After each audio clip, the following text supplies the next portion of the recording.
And welcome everyone to another edition of Masonic Light Talk. I'm your host, Past Master Funderburk of Bivouac Lodge number 503, and we are hailing from Winston-Salem, North Carolina. We are a part of the 30th District, where our Worshipful Master is Keyshawn L. Allen, and our District Deputy is Terry Andrews. And of course, our fearless leader of the North Carolina jurisdiction is our most worshipful Grand Master, none other than Daniel D.T. Thompson. As most of you know, the true purpose of Masonic Light Talk is to give the craft a chance to see the individuals behind the various titles within Masonry.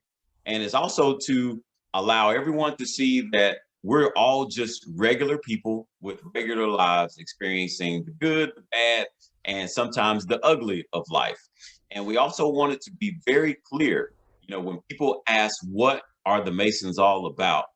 And basically, it's simple. We are here to make good men better. We're not here to take a bad man and make him good. We're not here to take a halfway mediocre man and try and change him in any way.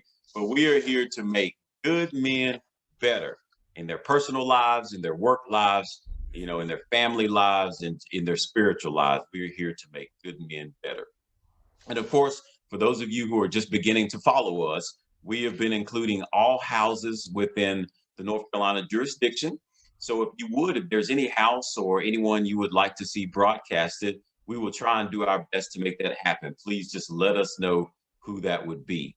And of course, for this episode here, we're going to take a few minutes to chat with Brother Clegg, and he is the current Worshipful Grand Lecturer of the Most Worshipful Prince Hall Grand Lodge of North Carolina and Jurisdiction Incorporated. And Brother Clegg, I want to say welcome to the show. Thank you for taking the time out to talk with us today. And thank you. And thank you for not finding it robbery to share your time with us. How are you doing today? I am doing absolutely wonderful. Good deal. There's a lot going on out here with the pandemic, and of course, not the best in race relations, especially between the police and people of color. But among all this, how are you and your family dealing with, of course, this ongoing pandemic and all of the other situations that surround us in our society? We have gotten our shots. We got our shots back in February. We're wearing our masks. We're keeping our hands washed, and we're limiting our travel. We have some little grandkids in Maryland that we were dying to see. We didn't see them for about 6 months, so Wow.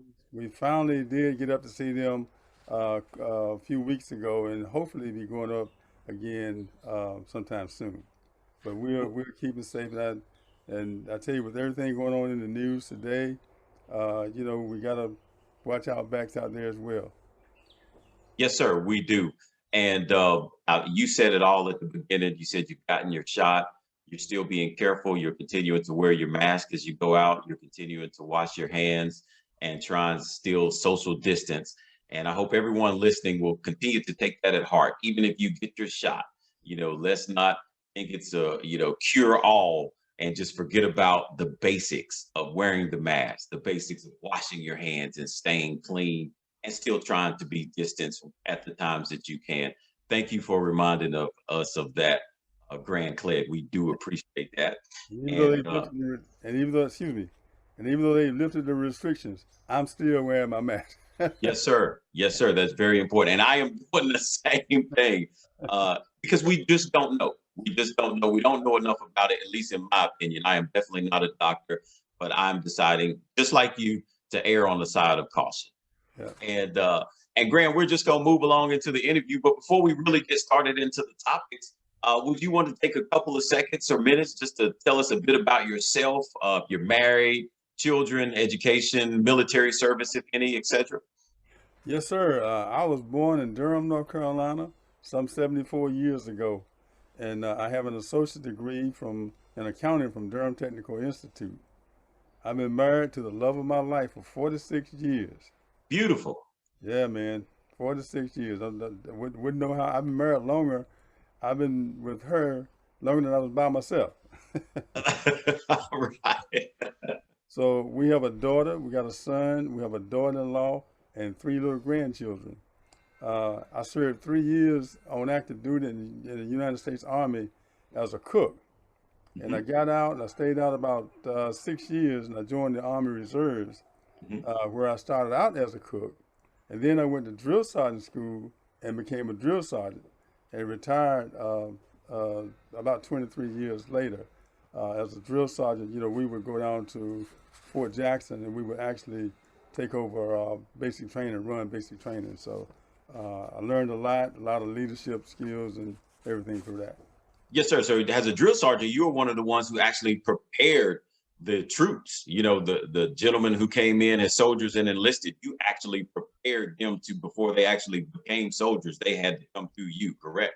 Absolutely. They had to come through us, and we gave them the basic, as they say, the basic training. Yes, sir. The training that they would need to survive Yes, uh, sir. if called into combat. Well, Grant Clegg, thank you, thank you, thank you so much for your service. Thank you so much. Yeah, absolutely. I wouldn't have it no other way. Good deal. Grant Clegg, from just a little bit about you and your Masonic journey. Where do you hail? What lodge and district do you belong to? And what is it exactly that brought you into Masonry? Well, I hail from Newberry Lodge number 252 in Creedmoor, North Carolina. Uh, actually, Deputy Grand Master James Russell was my senior warden when I was master. Oh, okay. I am in District 23, and the way I got into masonry, I got a couple of friends, good friends, that were um, really excited about masonry. They were in masonry, and they were really excited about it. And I used to be around them, and you know how we talk in code sometimes. Yes, sir. So they would be talking in code, and I would feel left out of the conversation. So I wanted to join. I wanted to get in too, especially the excitement they showed. Yes, And sir. I am a first generation Mason. I have two brothers but neither one are Masons. My father wasn't a Mason, so I am the first one. However, I had the distinct privilege of raising my son in a lodge in Maryland. Oh, beautiful. Awesome. Yeah, through my excitement, the excitement they saw in me over the years, they became excited as well. And my son and two of his cousins joined because they were watching me. So we have to uh, be careful about what we do and what we say because people are watching us, and we lead by example. And plus, I like the brotherhood in masonry. You can go anywhere in this world and find a brother, and Yes, you can. that is Yes, beautiful. sir. That is the absolute truth. Yes, sir. Grant, now you're tell us exactly so everyone will know what your official title is with the Grand Lodge. I am the Worshipful Grand Lecturer. You're the Worshipful Grand Lecturer. Now, lecturers are normally an appointed position. So just for my, not knowing as well as anyone who's listening who may not know, what are the qualifications or criteria for, maybe going up the ladder of possibly becoming an assistant grand lecturer on the district level, as well as moving on to even in your position, a grand lecturer, as well as the subordinates underneath you being the grand lecturer? How does one qualify in order to become that appointed? Well, we would like for all of our assistant grand lecturers to be proficient in all the Masonic rituals and ceremonies. And it's hard to teach something if you don't know it, you know. So, and they're usually recommended by the district deputies to the Grand Master. And this is very important because they work closely with the district deputy. Okay. A lot of times, a lot of cases, the assistant grand lecturer and the district deputy travel together to different lodges to put on lectures. And so, in answer to your question, you must have great Masonic knowledge and be respected by the brothers in your district. Yes, sir. All right, good deal. So usually they're recommended by the district deputy to the Grand Master, and then that's how the Grand Master decides to make the appointment, usually with the help of the. Yes, sir. All right, Sounds good. Sounds great. Now, Grant, let me ask you something else. Along the, as you were saying, it helps with to know the lectures and the rituals and things of that nature. Are you one of the ones who actually decides if the lectures or rituals will be changed or what will be inside of it? Are you one of the ones who make those decisions? We do it collectively. Okay. We do it collectively. If if there are changes to be made, we'll discuss it among ourselves, and we'll present our recommendations to the Grand Master. Okay. And we'll go from there. All right. Sounds good. Now, how long does the Worshipful Grand Lecturer usually stay in his position? Well, I started out as about 3 years. Well, I started out about 16 years ago as an assistant grand lecturer, and they created a position called the senior deputy grand lecturer and the junior deputy grand lecturer, Uh-huh. and so I was moved into the junior deputy grand lecturer, and then I went to the senior deputy grand lecturer, and then I went to they did away with those positions, and I became the deputy grand lecturer. So I was deputy Okay. grand lecturer for probably, I guess, about 6 or 7 years, and then I became the grand lecturer.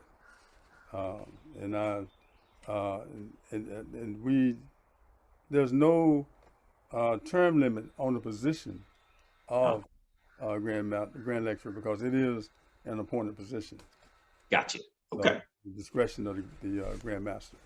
Yes, sir. I completely understand. And of course, working with all that you do with the rituals and the ceremonies, you have to have your own department, of course. And, like you said, you get together and collectively do, what all you can do with the lectures.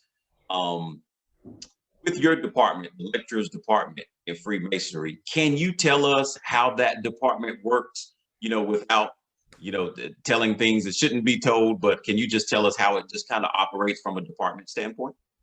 Yes, sir. The lecture department, we teach masonry.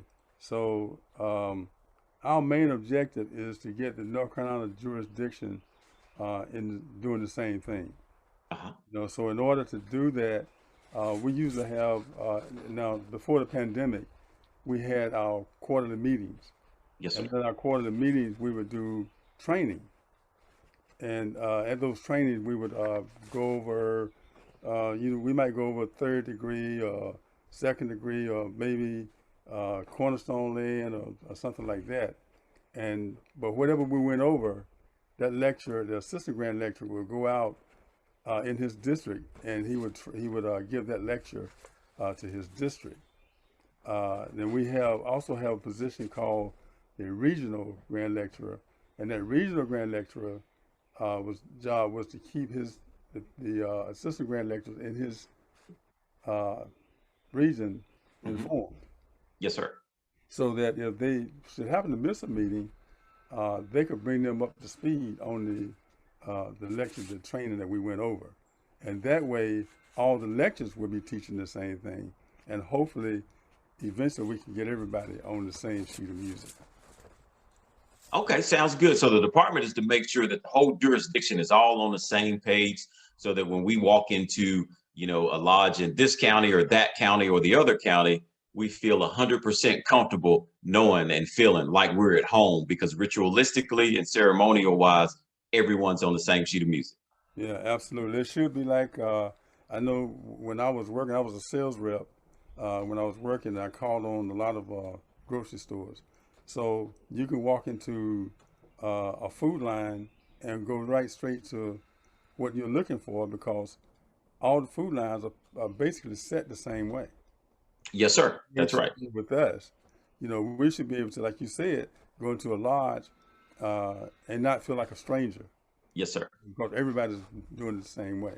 But we're working on it. Exactly. We got a ways to go on that, but we're working on it. Yes, sir. And as you work now, with the pandemic and everything going on, are you able to utilize Zoom for lectures? How does that work? Do you have any areas there where, because of the pandemic, you kind of have to change things and do lectures a different way? Uh, yes, we do. The Grandmaster, thanks to the Grandmaster, we have a Zoom meeting with the lectures every month. Okay. So we've been meeting that way. Um, since during the pandemic.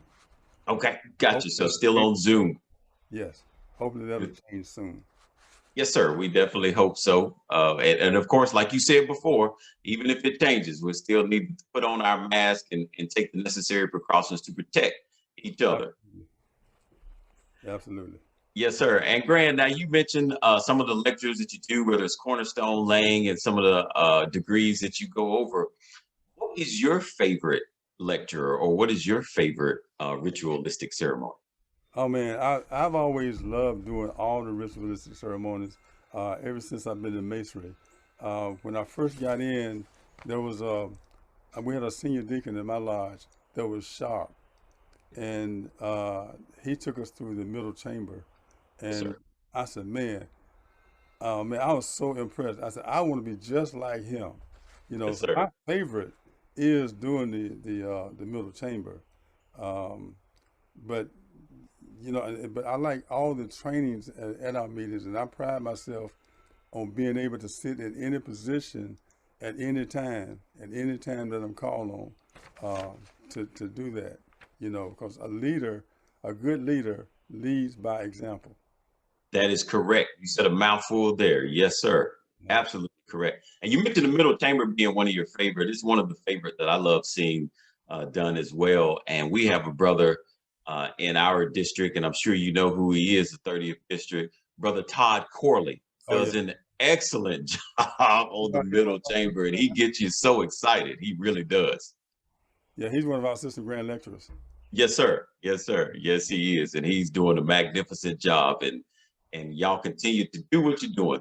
Brand, at this time, is our lecture department working on any kind of special projects that you can talk about? Yes, the project we're working on now currently is the Ecce Oriente. We're redoing the Ecce Oriente.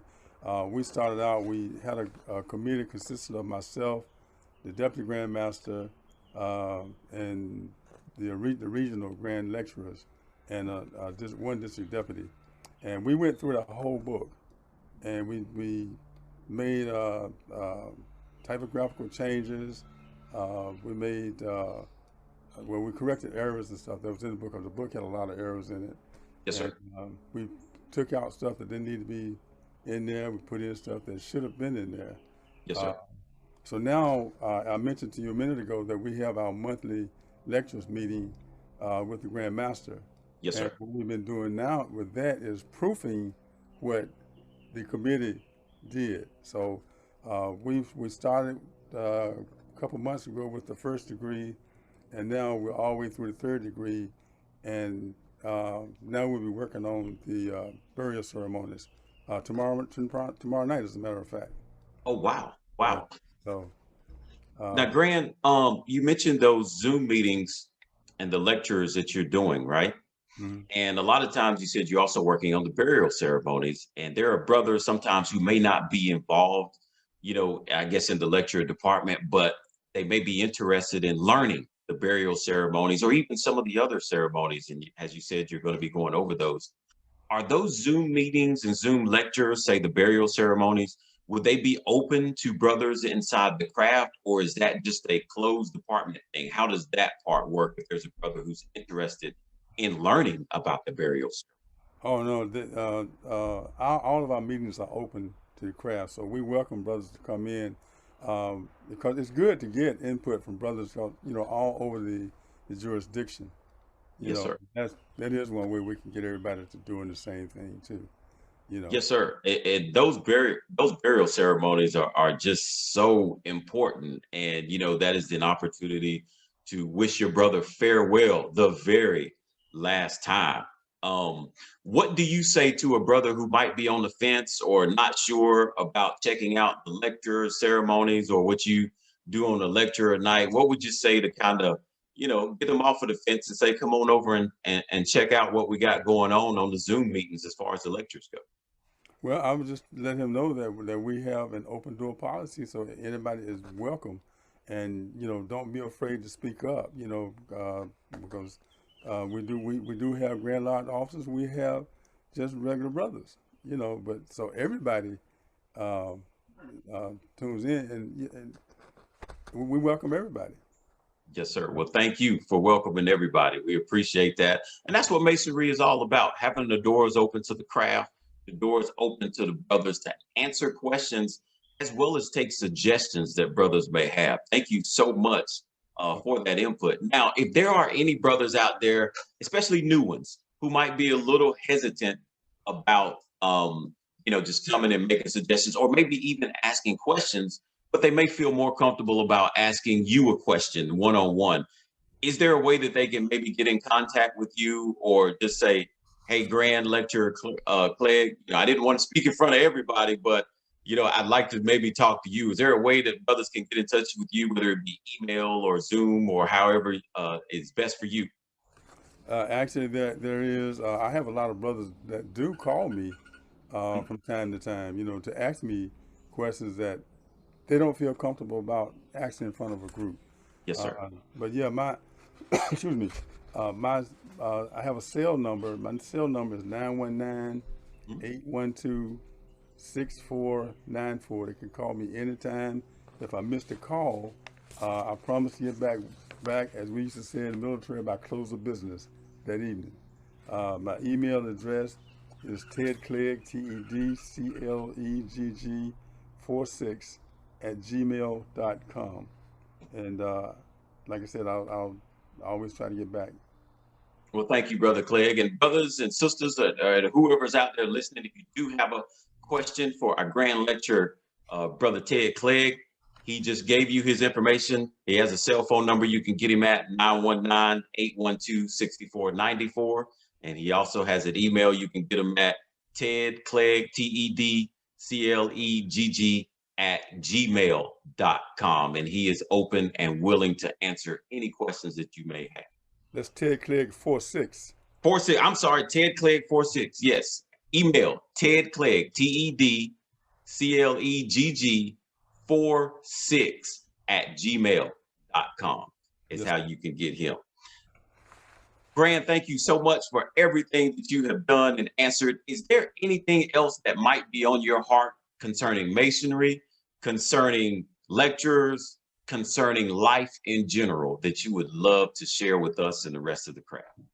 Well, I just want to say that I have really enjoyed being on the podcast here, and I would advise all brothers and their families to adhere to the guidelines that are coming down from the governor's office.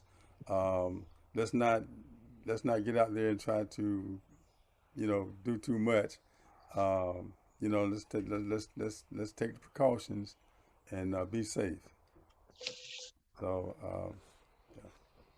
You said it. You said it right there. Let's take the precautions. Let's stay safe, because we still, are not necessarily in the clear. Yes, we have the vaccines, we have the shots readily available, but let's continue to do what we can do to keep ourselves safe, our families safe, as well as our fellow man and woman safe. And that is by wearing our mask continually, even if you're vaccinated, continuing to wash your hands, and continually to distance when the time presents itself. Grand Lecturer Clegg, I want to thank you so much for taking the time out to be with us this evening. You have been so wonderful. I thank you. I thank you. I thank you. And I want to say to our Prince Hall family out there who are listening, I want to say we've come to the end of another Masonic Light Talk edition. Thank you for tuning in and listening to this edition of Masonic Light Talk, featuring our worshipful Grand Lecturer, Brother Ted Clegg. And for those of you who are not a part of the Masonic family, remember, it is not hard to be one. In order to be one, just ask one. I'm your host, Past Master Funderburk of Bivouac Lodge number 503. I can't wait to see you on the next edition of Masonic Light Talk. Until then, my brothers and sisters, please be safe and travel light.